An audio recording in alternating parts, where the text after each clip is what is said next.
everyone, welcome to phase 4 of Midae Learn Korean in 40 days. In this phase, we will actually be starting to learn the vocabulary and grammar used by Chu parents the most.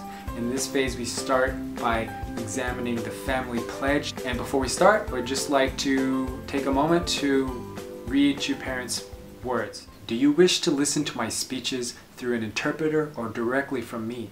Of course, you want to listen to them in Korean. Why? Because Korean is the original language.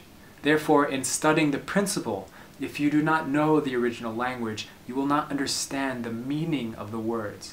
Therefore, when you go to the spirit world in the future, will you be proud if you can say, I understood Father's speeches directly, without translation?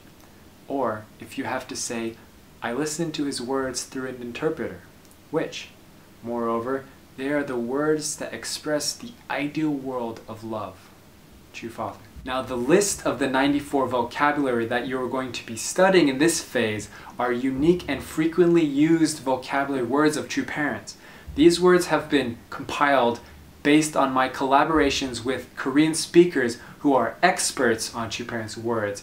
And these experts consist of an official interpreter, translator of Chu Father's speeches, a Unification Church pastor in Korea, a Unification Theology professor from Sunmoon University in Korea, a Unification Theology graduate from Sunmoon University in Korea, a Pure Love graduate, Sungyolhak graduate from Sunmoon University in Korea, and my own research and knowledge of Korean on Chu parents' words in Korean. And if you memorize the 94 vocabulary presented in this book, you will be able to understand 100% of the Kajong Mense, the Korean family pledge, and the most unique and essential words of Chu parents. Grammar.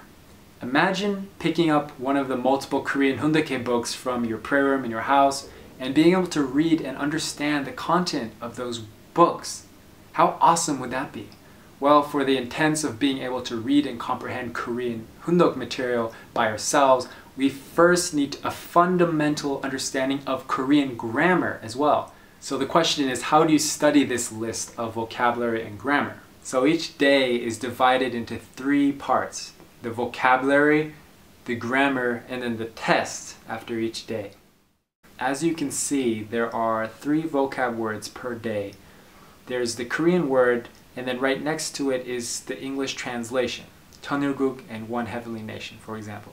Under that is the Chinese characters, or the Hanja, which have the meanings of each Chinese character next to that one.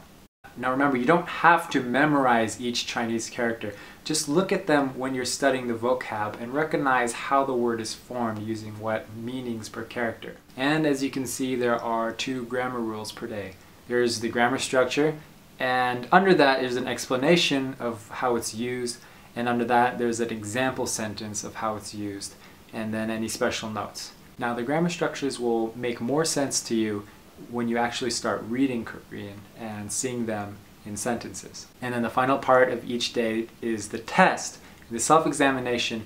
You cover the English translation on the right side of the page with a piece of paper or something, and pronounce the Korean words on the left side one at a time. Now remember, this is the real deal.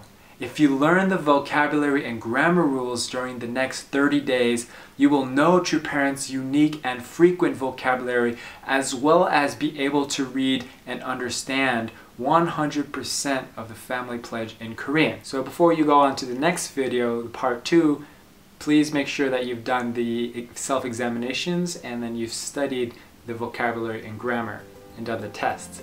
Now I know that memorizing these vocabulary and grammar structures is the most difficult and time-consuming part of this book, and rightfully so. It is the meat of Chu parents' language, is actually learning these words and actually getting into it and doing the action of studying Korean, that we'll be able to understand Chu parents' words. And that's the point of this book, so it should take the longest. And don't be discouraged or frustrated with yourself, it takes time. So this is very exciting, and if you need inspiration or some guidance or anything, please send me an email and I'll do my very, very best to help you out as much as I can. So God bless, and thank you for watching, and see you soon.